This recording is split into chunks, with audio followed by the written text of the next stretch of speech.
Assalamualaikum warahmatullahi wabarakatuh. Selamat malam para pemirsa video ini. Di sini saya akan mempresentasikan jurnal banjir ya, yang berjudul Analisis Penyebab Banjir di Kota Samarinda oleh Hari Setiawan, Muhammad Jalil, Muhammad Enggi, Fatan Purwadi, Kristopel Adios, Asri Wahyu Rata, dan Andi Saful Jubda. Sebelum saya memulai, saya memperkenalkan diri saya. Nama saya Ahmad Firmansyah, NPM-nya 20141510104. Daftar isi yang saya bahas pada video ini yaitu yang pertama pendahuluan, yang kedua ada metode, yang ketiga hasil dan pembahasan, dan yang terakhir penutup. Oke, langsung saja kita ke pendahuluannya. Latar belakang banjir. Banjir adalah peristiwa terbenamnya daratan yang biasanya kering karena volume air yang meningkat. Pengembangan daerah perkotaan dengan perubahan tutupan vegetasi. Tanah menjadi permukaan kedap air dengan kapasitas penyimpanan air kecil atau tidak ada. Kepadatan di daerah perkotaan cenderung lebih tinggi daripada di wilayah pedesaan, karena tingkat aktivitas dalam populasi perkotaan cenderung lebih tinggi. Tujuan penelitian. Dalam penelitian ini, tujuannya yaitu untuk mengetahui persebaran banjir di kota Samarinda, mengidentifikasi penyebab banjir di kota Samarinda, dan mengidentifikasi dampak banjir terhadap masyarakat kota Samarinda. Yang kedua, metode. Pada penelitian ini menggunakan metode kualitatif pada dampak banjir terhadap fasilitas sekolah dan metode kuantitatif pada dampak terhadap aktivitas pendidikan di kota Samarinda. Pengambilan sampel dalam penelitian ini dilakukan secara acak, yaitu dengan mengambil daerah yang terdampak banjir di kota Samarinda. Jenis teknik sampling menggunakan cara penentuan anggota sampel secara acak dan sistematik atau systematic random sampling. Data yang diperlukan diperoleh melalui observasi, wawancara, dokumentasi, dan angket. Selanjutnya, hasil dan pembahasan. Yang pertama, curah hujan. Pembuatan parameter curah hujan bertujuan untuk melihat sebaran rata-rata curah hujan tahunan pada wilayah penelitian. Curah hujan tahunan antara 1.900 sampai 2.000 mm per tahun memiliki luas 4,371,42 hektar atau 6,33%. Sedangkan sebagian wilayah di kota Samarinda merupakan daerah dengan rata-rata curah hujan tahunan antara 2.200 sampai 2.300 mili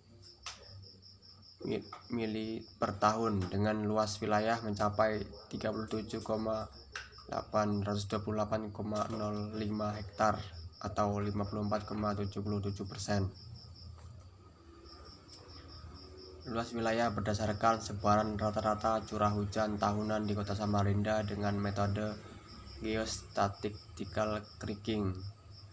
Ini dari tabel 1 yaitu tentang luas wilayah berdasarkan sebaran rata-rata curah hujan tahunan dengan metode geostatistical kriging. Kalian bisa lihat di sini ya.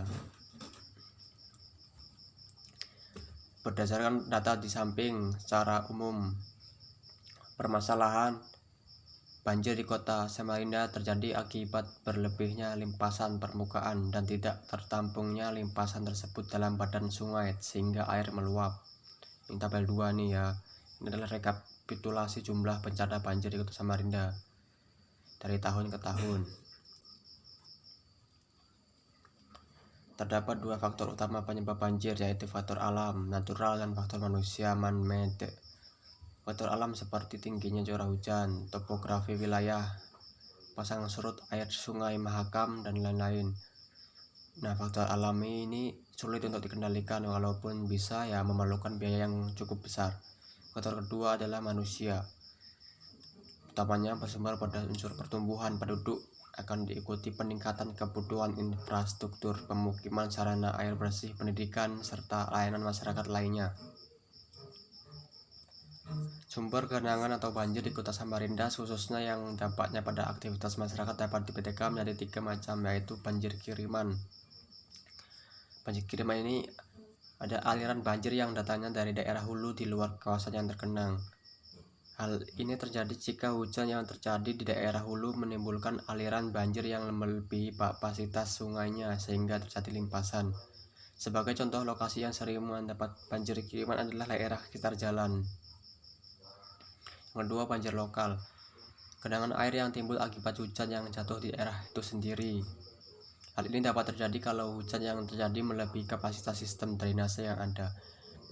Pada banjir lokal, ketinggian genangan air antara 0,2 sampai 0,7 meter dan lama genangan bisa mencapai 3 sampai 5 jam. Tinggi genangan maupun lama genangan akan semakin besar apabila hujan bersamaan dengan pasang Sungai Mahakam.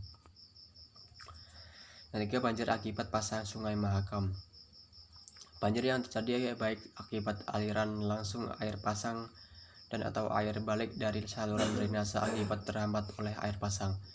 Banjir pasang ini merupakan banjir rutin akibat muka air Sungai Mahakam pasang.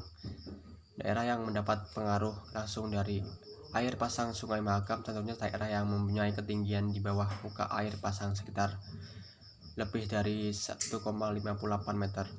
Ketinggian genangan antara 0,20 sampai 0,50 meter dengan lama genangan antara 2 hingga 4 jam. Nah, sini ada kesimpulan dan di sini ada peta wilayah di Samarinda ya.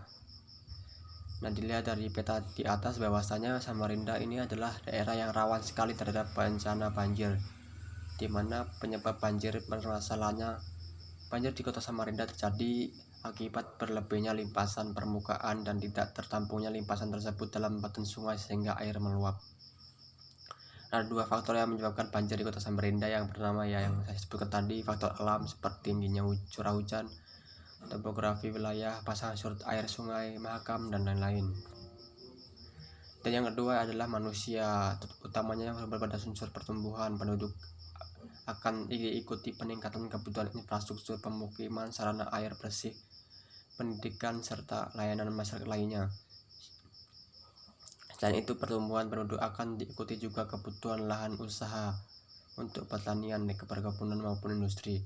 Kebutuhan lahan usaha maupun penyediaan lahan untuk infrastruktur tentu akan mempengaruhi tata guna lahan dan berdampak pada menurunnya potensi serapan air ke dalam tanah. Nah, mungkin cukup sekian presentasi singkat dari saya. Semoga bermanfaat. Saya akhiri. Wassalamualaikum warahmatullahi wabarakatuh.